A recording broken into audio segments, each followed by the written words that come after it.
Hoje nós encerramos a nossa série sobre privacidade.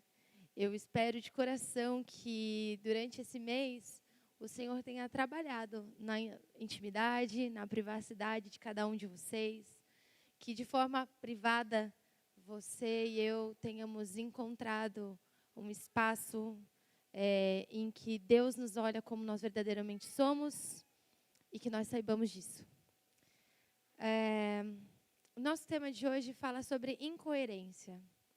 Incoerência, ou seja, deixar de ser coerente, dizer uma coisa e fazer outra, dizer uma coisa agora e se contradizer amanhã.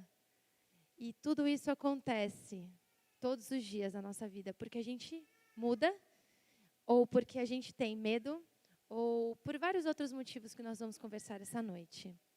E aí, a minha pergunta para você e para mim é: quem de fato me conhece?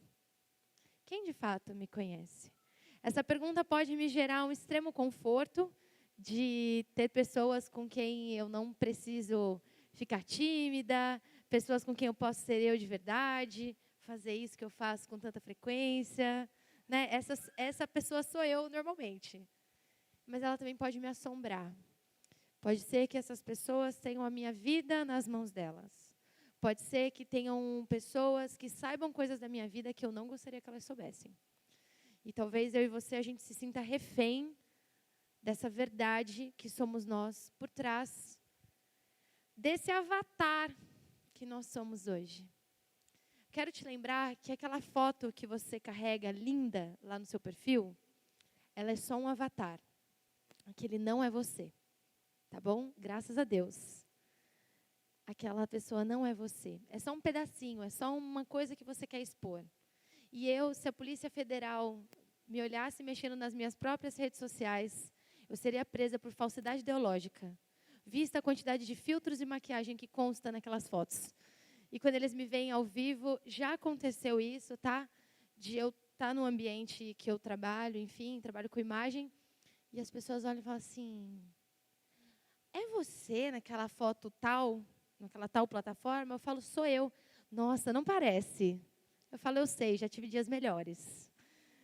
E eu queria te provocar em saber por que será que a gente tem tanta dificuldade em estabelecer relacionamentos profundos a ponto das pessoas nos conhecerem de verdade.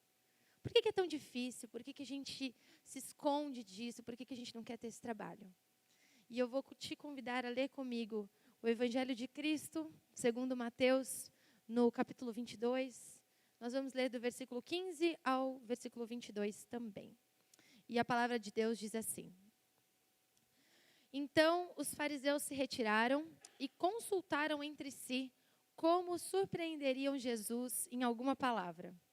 E enviaram-lhe discípulos, juntamente com os herodianos, para lhe dizer: Mestre, sabemos que o Senhor é verdadeiro e que ensina o caminho de acordo com a verdade, sem se importar com a opinião dos outros, porque não olha para a aparência das pessoas.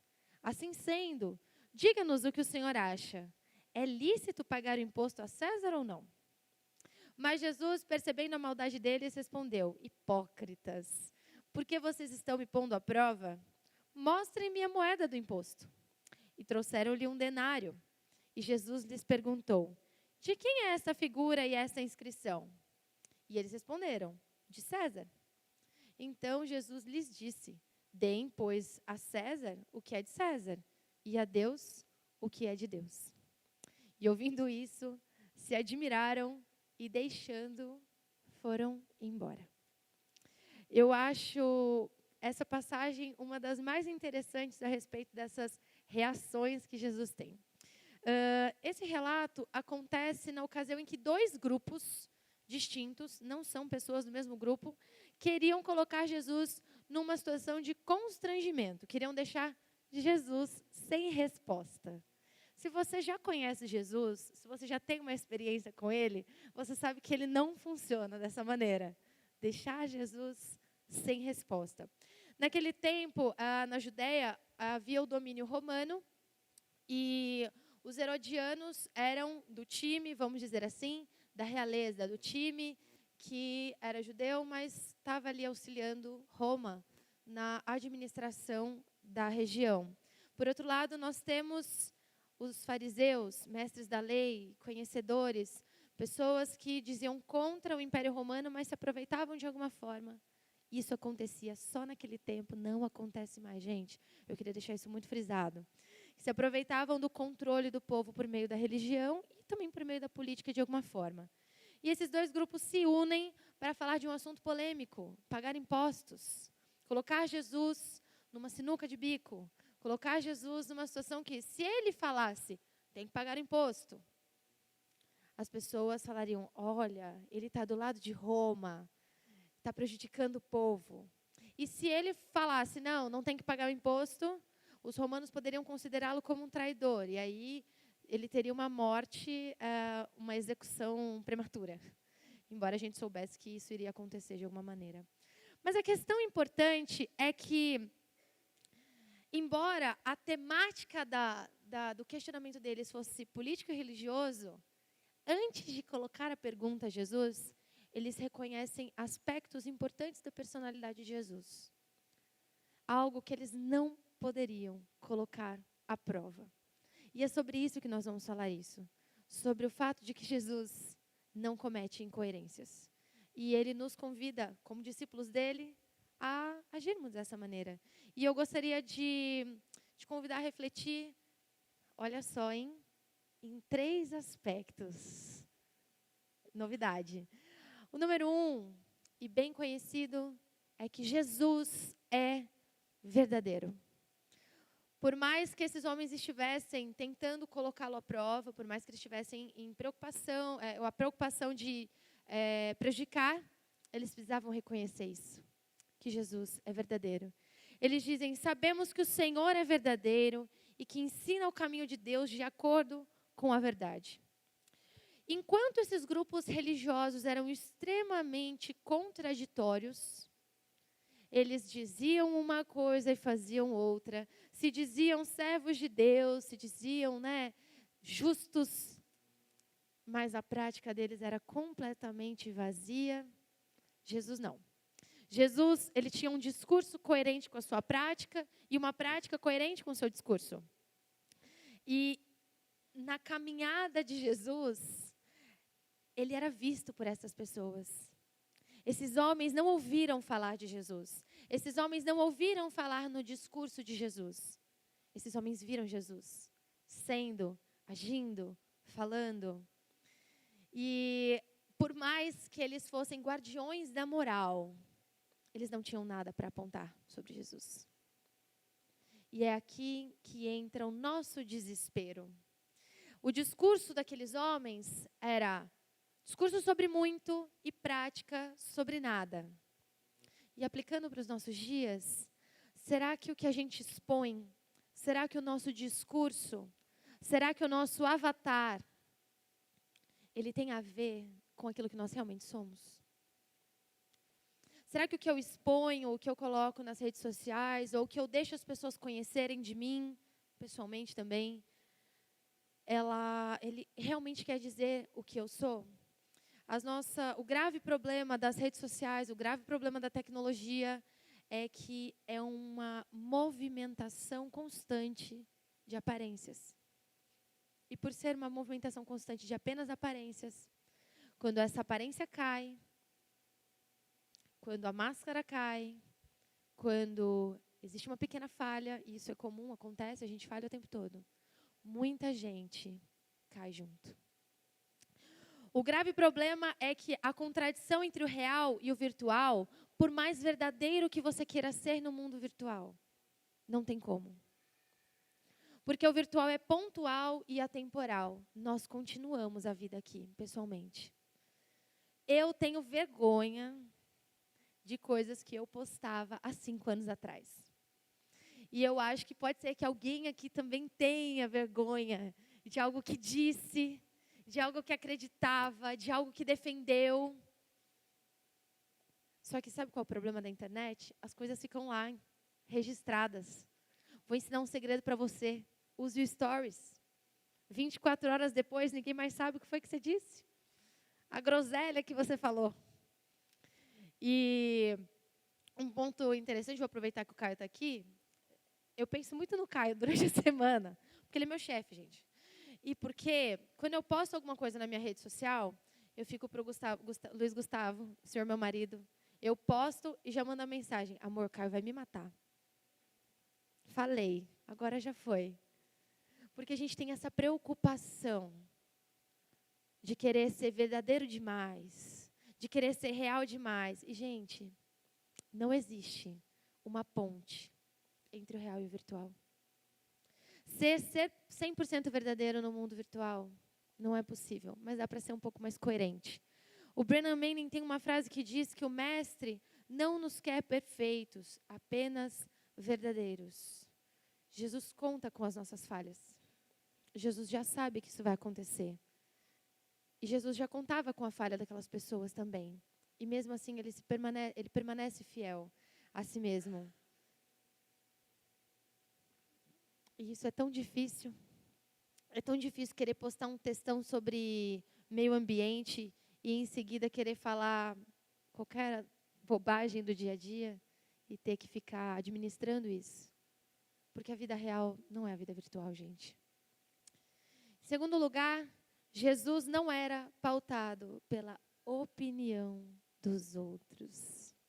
E essa, para mim, é a reflexão-chave da nossa noite hoje. Jesus não era pautado pela opinião dos outros.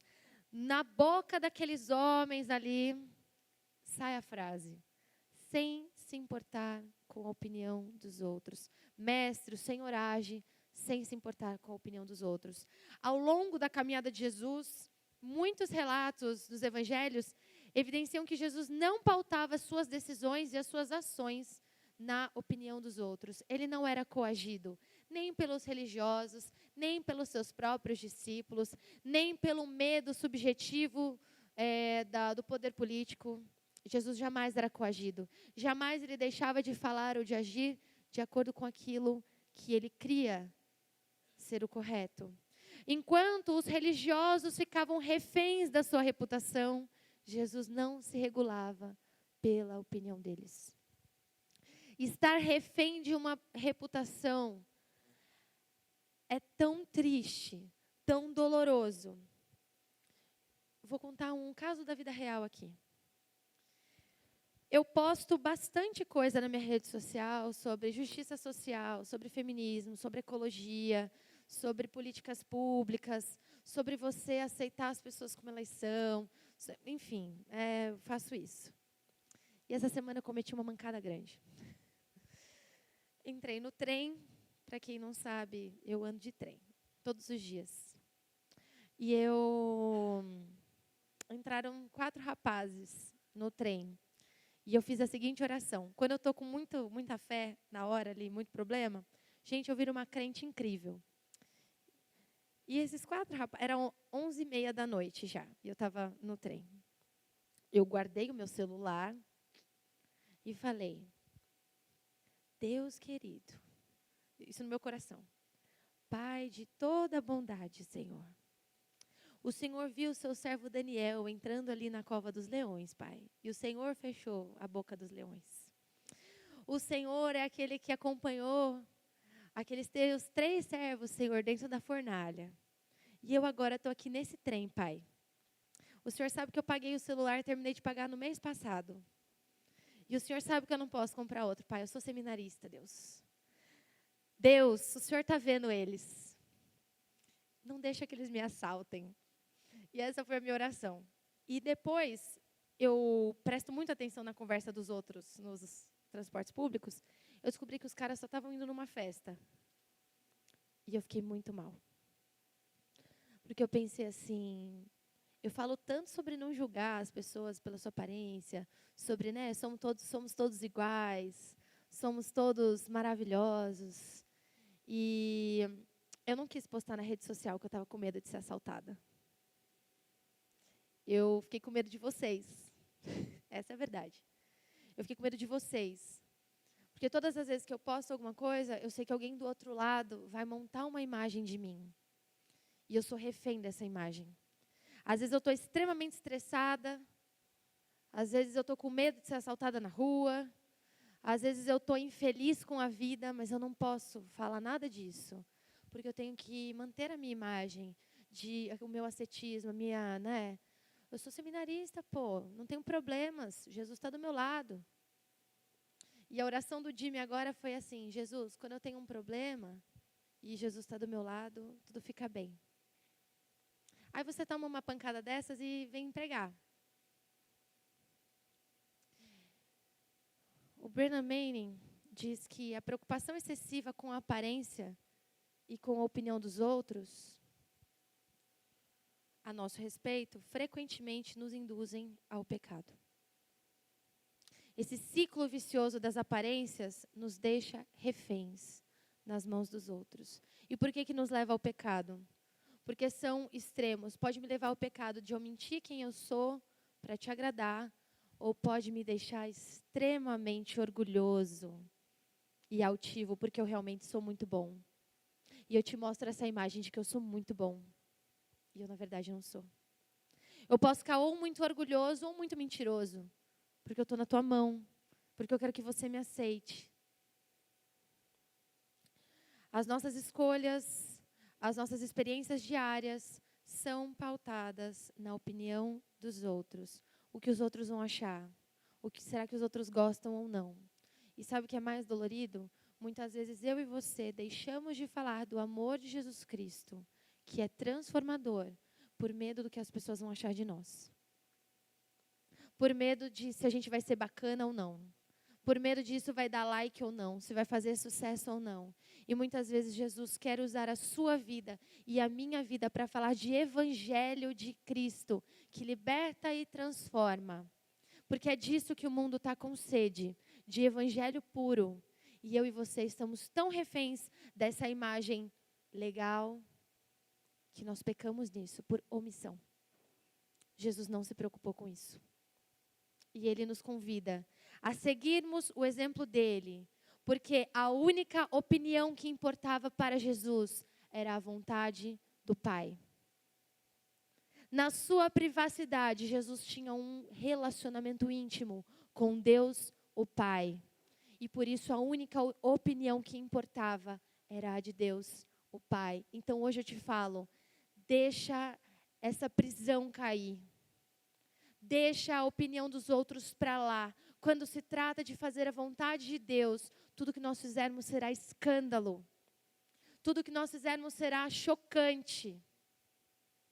Quando nós nos importarmos mais com a vontade de Deus e sermos mais parecidos com Cristo, como a música que o Eliel acabou de cantar, tudo que nós fizermos vai chocar as pessoas.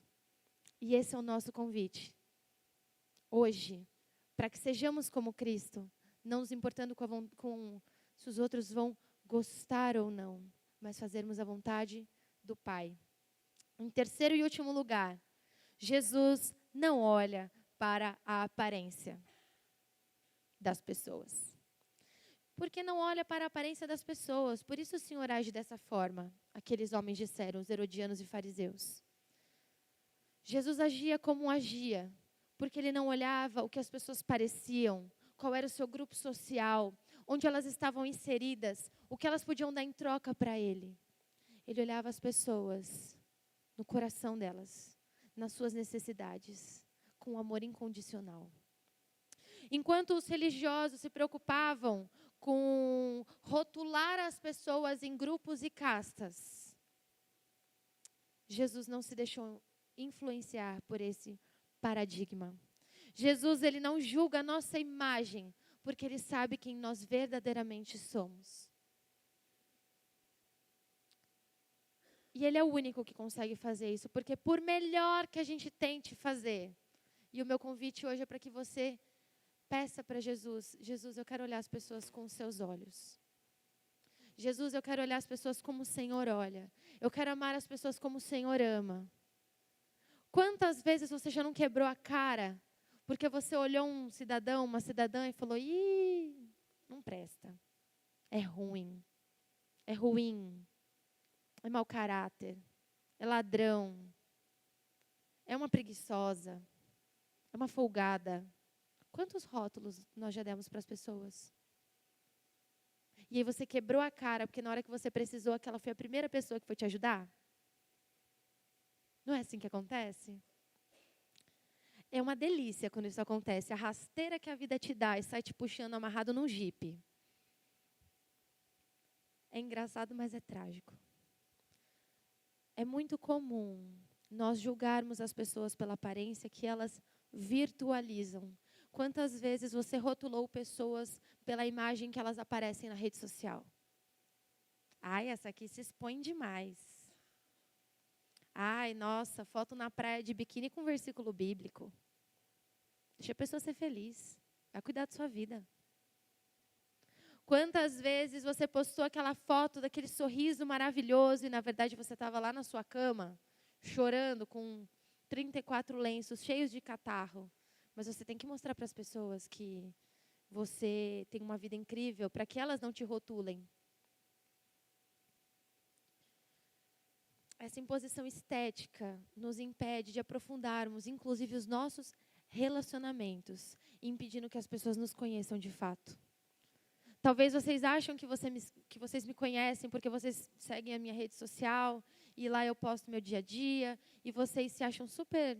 Nossa, eu conheço a Bruna, ela gosta disso, gosta daquilo outro. Mas a gente não caminha junto, né? Talvez a gente não caminha junto porque eu tenho medo de caminhar com você. Porque eu tenho medo de me expor. Eu tenho medo de perder um pedaço de mim para colocar um pedaço de você. Mas é isso que acontece quando nós nos abrimos para relacionar com as pessoas. Nós perdemos um pouquinho daquilo que nós somos e colocamos um pouco daquelas pessoas em nós. Jesus, ele conviveu para conhecer. Ele caminhou 3 anos com um único grupo. E ele conheceu aqueles caras. E mais do que conhecer aqueles caras, porque Jesus poderia olhar o coração de cada um deles e conhecer, ele se deixou ser conhecido. Não tenha medo de que as pessoas saibam a sua história. Não tenha medo que as pessoas saibam as suas falhas. Não tenha medo dos rótulos. Porque Cristo não nos julga pelos rótulos que as pessoas colocam em nós. Ele conhece quem nós somos. E quando, por pior que seja, tenham os piores rótulos colocados em nós, e nós não façamos parte de nenhum grupo, deixa eu te dizer, você foi convidado a fazer parte da família da fé, o melhor e mais incrível grupo que você pode fazer parte.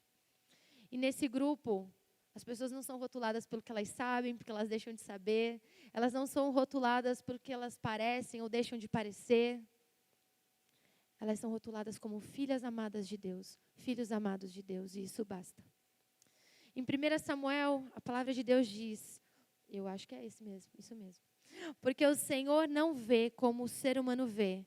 O ser humano vê o exterior, porém o Senhor vê o coração. O grande desafio é sair da superficialidade virtual e se movimentar como Jesus se movimentou em direção às pessoas. Não olhando aquilo que elas parecem ser, mas querendo conhecê-las de verdade e deixando elas te conhecerem. Coisas incríveis vão acontecer. Deus faz coisas maravilhosas na nossa intimidade, na nossa privacidade. Ele nos usa para construir a imagem perdida dos outros e usa outras pessoas para ajudar a gente a construir a nossa imagem, como Ele nos vê. Caminhando para a nossa conclusão. Jesus soube sair de uma situação constrangedora por conta da sua postura. Não entrando numa discussão polêmica, polarizada. Ele não precisou discutir e colocar o seu ponto de vista, porque a sua ação e o seu discurso eram coerentes. Nós não precisamos entrar em discussão. A gente só precisa deixar que as pessoas nos vejam. É através dos frutos que a gente reconhece a árvore, não é? É justamente isso que o Evangelho nos convida a sermos íntegros, verdadeiros, sem ficarmos reféns de uma imagem. Afinal de contas, Ele nos conhece. Enquanto hoje nós somos amigos de muitos e íntimos de ninguém, Cristo quer nos fazer uma família na fé, de verdade. Ele quer construir comigo e com você um relacionamento íntimo, de troca. E Ele quer te ensinar a ter comunhão. Ele quer te ensinar a ser família. Ele quer te ensinar a enxergar além de um sorriso, a enxergar além de uma lágrima, a enxergar além de uma tatuagem de um cabelo roxo, a enxergar além de um posicionamento político, a enxergar além de uma nacionalidade. Ele quer te ensinar a fazer pontes verdadeiras por meio da coerência, sem medo de ser feliz. Ele te conhece. Você não precisa se esforçar para que ninguém te aceite, porque Ele já te aceitou. E Ele deseja te transformar, porque com certeza tem alguma coisa aí que pode não estar bacana, pode não estar tão coerente. Faça essa pergunta: quando você se olhar no espelho, você seria seu amigo?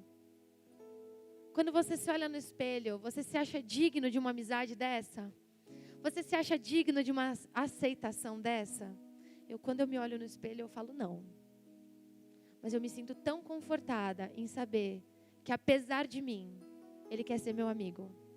E eu digo para você, apesar de você, apesar da sua história, da sua caminhada, das suas falhas, das suas incoerências que podem ter acontecido, Ele quer ter um relacionamento com você. E Ele vai ser completamente transparente e coerente com você. A nossa tag é exatamente essa frase que nós falamos. Porque o Senhor não vê como o ser humano vê o exterior, mas o Senhor vê o coração. E eu quero orar com você, para que você peça ao Senhor: Deus, examina o meu coração. Aquilo que o Senhor quer transformar, transforme. E me ensine a olhar com os olhos do Senhor. Que as minhas ações reflitam a transformação que o Senhor faz em mim. Vamos orar?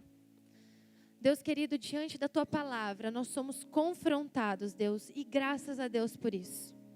Obrigada porque a Tua palavra nos lê, a Tua palavra lê a nossa história e faz com que tudo isso faça sentido. Jesus, nós queremos ser mais verdadeiros. Jesus, nós não queremos nos importar com a aparência dos outros. Jesus, nós queremos deixar de buscar a aprovação dos outros e buscar a Tua aprovação e a Tua vontade, Deus. Ensina-nos a buscar a vontade do Pai, assim como nós buscamos alimento, assim como nós buscamos água, assim como nós ficamos com sede e ficamos com fome. Que a Tua palavra e a Tua vontade nutra o nosso interior, transforme a nossa mente, Deus. Que as redes sociais que fazem parte da nossa vida, Deus, que as nossas redes sociais sejam também um instrumento, Pai, para nós mostrarmos quem nós somos, mas nós não fiquemos presos a isso. Porque além daquela fotinho, além daquele avatar, tem um ser humano. Tem alguém integral. Tem alguém que sente, que ama, que chora, que sorri. E alguém que é amado por Jesus Cristo. Jesus, ensina-nos a olharmos como o Senhor olha. A amarmos como o Senhor ama. E a sermos transparentes como o Senhor é. Ensina-nos a sermos a Tua família, Deus. E que a cada dia nós sejamos mais parecidos com Jesus. Prepara-nos, Deus, para o grande dia. Prepara-nos para apresentarmos a Ti um coração transparente, não baseado numa imagem aceita, não baseado em escrita, em lei, mas baseado na graça de Deus por meio de Jesus Cristo. Em nome de Jesus, essa é a nossa oração. Amém.